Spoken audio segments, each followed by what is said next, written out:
God damn, man. New Japan Pro Wrestling Wrestle Kingdom 17, literally, it's going on right now. It just took place. It just finished. It just culminated right now as we're talking. Oh my God, what a show that we have to talk about. If you're not familiar with this, if it's just your first time checking us out, it's your boy Bluntzy Naito, a.k.a. Stardust Shiaku, a.k.a. El Toro Negro, here to bring you the Wrestle Kingdom 17 review. So let's go without any further ado, man. So, of course, they had the New Japan Rumble. That started off, the New Japan Rumble was a match to have 4 people join together, and they're going to have a 4-way for the King of Pro Wrestling. It's not a trophy anymore. It's actually a championship belt now. So we got 4 people starting off for that. So actually, even before that took place, we have our opening match of this tournament, which was a 3-minute time limit. We had Roye Oya taking on Boltin Oleg. That actually ended in a 3-minute count out. So didn't really get a chance to see that. I actually woke up a little bit after that match was over. So I'm actually going to go back and check that out. So like I said, the guys are going to be challenging for the King of Pro Wrestling 2023. We got Sho, Toru Yano, Great-O-Khan, and Shingo Takagi. And after the match, Great-O-Khan just took the belt like he already won it. So I thought that was pretty damn funny. So moving on to the other pre-show match, the final. I believe it's the final pre-show match. Yes, it is. We have Yuji Nagata, Satoshi Kojima, and Togi Makabe taking on and defeating the team of Tiger Mask, Minoru Suzuki, and Tatsumi Fujinami. This was the Antonio Inoki Memorial 6-man tag team match. This match ended a little over 9 minutes. We got the pinfall. Togi Makabe pinning Tiger Mask. It was a little bit of a botch. I think they're supposed to do a victory roll spot, but they went through and it kind of a botch was happening. They were like, hey, we're just going to roll through it anyway. So it went down. It happened. Like I said, Togi Makabe getting the victory for his team. But after the match, we get Tatsumi Fujinami giving praise, giving, honor to Antonio Inoki. So that was a great sight. Moving on to the first match on this card, we had for the IWGP Junior Heavyweight Tag Team titles, we had the challengers who won the Super Junior Tag League. That team of Leo, I think it's Leo. Yeah, Leo. We have Leo Rush and Yo taking on the team that are the IWGP Junior Heavyweight Tag Team Champions, that being Francesco Akira and TJP. Francesco and Akira and TJP got the victory in about 10.5 minutes. It was via a roll-up. This was some nice, fast-paced, solid action, and Leo Rush got color early in the match right here. It's nice. I don't know if he got busted open hard way, but it was some nice amount of color right here. You get the United Empire / Catch 22 getting the victory right here. Moving on. It wasn't like they thoroughly dominated the team of Leo, but we might get a challenge from Leo here in the future coming up. I'm interested to see who the guys who's going to challenge for those tag belts in the near future. So match number 2 on this card with a 60-minute time limit for the IWGP Women's Championship. We have Tam Nakano attempting to wrestle the belt away from the current champion, the first champion actually, making her first defense, Kairi, better known as Kairi Sane. She got the victory via the insane elbow around 5 minutes and 47 seconds. She successfully defended her IWGP Women's Championship. But that good match was a nice, good, fast-paced sprint, but that was not the story of this match. Literally, the story was what took place after. Unless you're living under a shell, living under a rock, you live in a shell. The debuting Mercedes Moné, otherwise formerly known as Sasha Banks, made her debut here in New Japan Pro Wrestling at Wrestle Kingdom.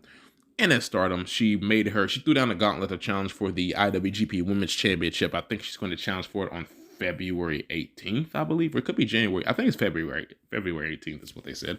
So she hit Kairi Sane with a very convoluted finisher. I'm not really sure what she's calling that. At first, I thought it was a submission hold. My friends I was watching with, they thought it was maybe a DDT maneuver. So it was really weird with the finisher she hit with, and her look was really interesting. I liked her dye job with her hair. I thought that was cool. Outfit maybe left a little bit to be desired as far as what was going on, the whole presenting of it. But I don't know. I guess maybe I'm not the biggest Sasha Banks fan or whatever. I guess I could just be tripping. She's fine. I mean, I think she's a fine wrestler. She's cool. But I guess that this debut just left a little bit more to be desired for me. I guess this is me. I mean, if you loved it, that's fine. We can all like different stuff. So I just thought it left a little bit more to be desired. I kind of wish they would have gave more time to the match as opposed to her debuting. It is what it is. So third match on the card, we have for the IWGP Heavyweight Tag Team titles. We have the winners of the World Tag League, that being Bishamon, Yoshihashi, Hiroki Goto, taking on the 96th IWGP Heavyweight Tag Team Champions, the team of FTR, better known as FTR Bald or FTR Hair, or better known as Cash Wheeler and Dax Harwood right here. This match went about a little bit over 10 minutes. We got the team of Bishiman getting a victory via the Shoto. This is probably, at this point, my match of the card. And I feel like they should have got a little bit more time. I really wish they would have got a little bit more time than 10 minutes. I feel like they told a nice story, but the story could have been even better if they'd have got a little bit more time. That a little bit more time would have been allocated to them.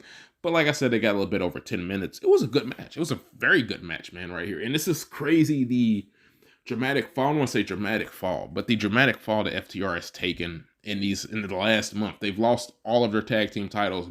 No matter how they've lost them, they've lost all of their tag team titles. So it's just like, man, FTR, bro, y'all are just in a hard spot right now, dude. Like, and there's been rumblings that you guys are going to go to WWE. We'll see what happens in the near future. That's neither here nor there. But in the meantime, between time, these guys dropped their heavyweight tag team belts. I want to see what FTR does here in the short term and the interim as far as AEW and maybe New Japan. So maybe they can win the New Japan Strong Tag Team titles before they eventually return to WWE. I'm not so sure, but we'll see what happens. But moving on up the card to our fourth match. Bear with me. Hold on one second. We have for our IWGP, or not really IWGP, but New Japan World Television Championship match. We have Ren Narita taking on Zack Sabre Jr.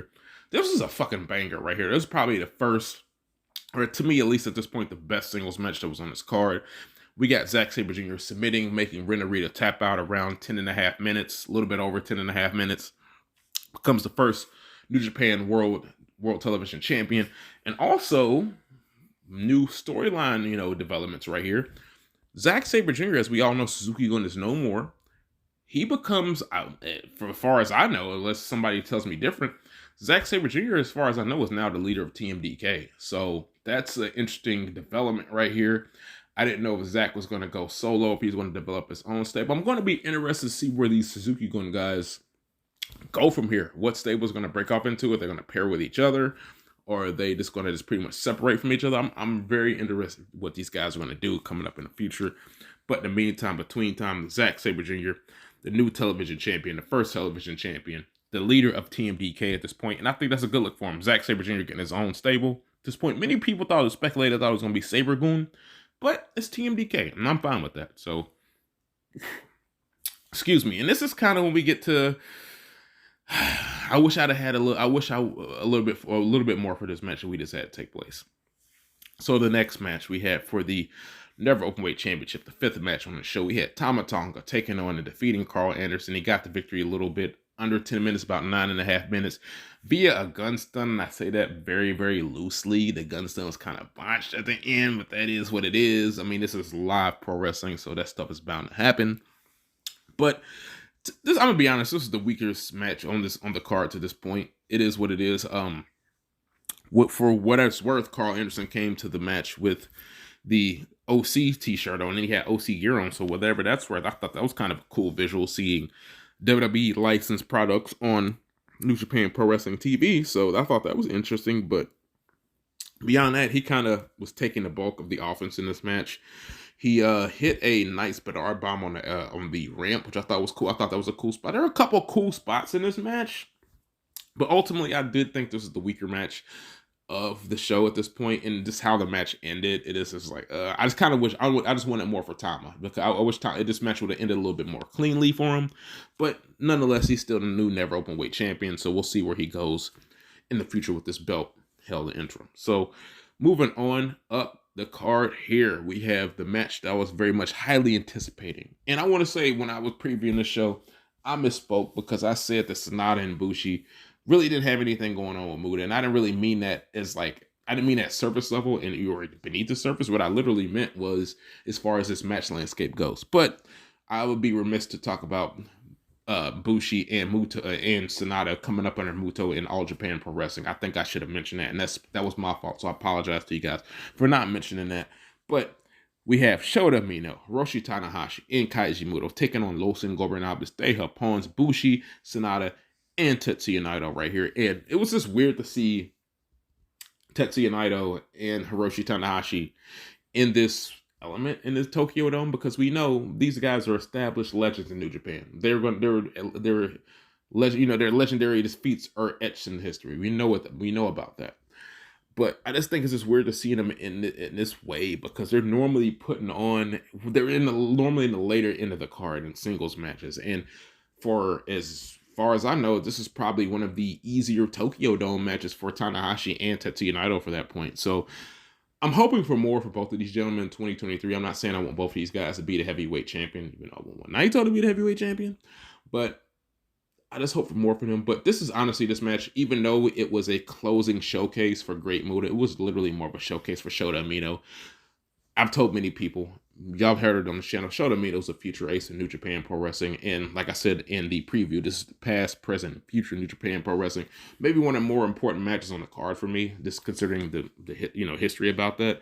But like I said, Shota Umino gets the victory via Death Rider. A little under 10 minutes right here. And towards the end of the match, I got kind of chastised by my friends.